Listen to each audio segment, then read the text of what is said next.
En France, les jeunes sont-ils heureux? Retour sur l'enquête Que du bonheur, remplie par 53 000 jeunes âgés de 18 à 35 ans. Les jeunes, c'est nous. Nous sommes nés à partir des années 80, un smartphone dans la main. Nous avons toujours eu accès à tout de suite, dans ce monde hyper connecté où Facebook est le premier pays. Nous avons grandi dans une société multiculturelle et nous sommes la première génération à avoir autant voyagé. Nous sommes aussi les enfants de la crise et du chômage. D'après l'enquête, certains enjeux nous inquiètent particulièrement.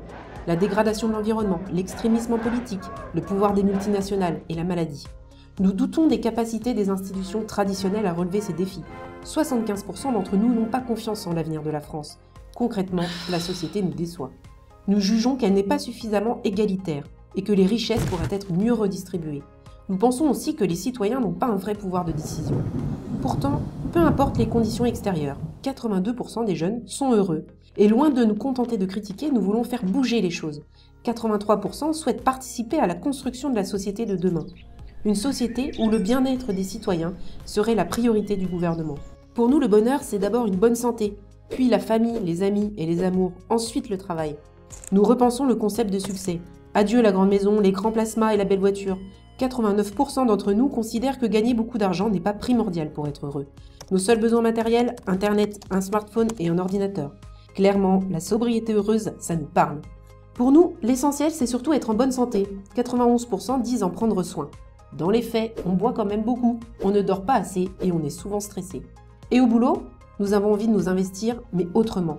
Plus d'un jeune sur deux envisage d'exercer plusieurs métiers au cours de sa vie, parce qu'on sait que 40 ans de boîte, ça ne nous arrivera pas. La sécurité et la quête de pouvoir, très peu pour nous. 78% n'accordent pas d'importance dans le fait de gravir les échelons hiérarchiques et 62% ne considèrent pas le CDI comme indispensable. Nous sommes plutôt du genre travailler moins pour gagner moins.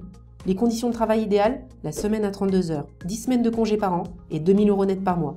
Nous sommes plus de la moitié à considérer que le travail est un moyen de s'épanouir et non un moyen de subsistance. Pour être heureux dans notre vie professionnelle, nous avons besoin d'un métier qui nous passionne, de nous sentir utiles aux autres, de développer de nouvelles compétences et d'être en accord avec nos valeurs.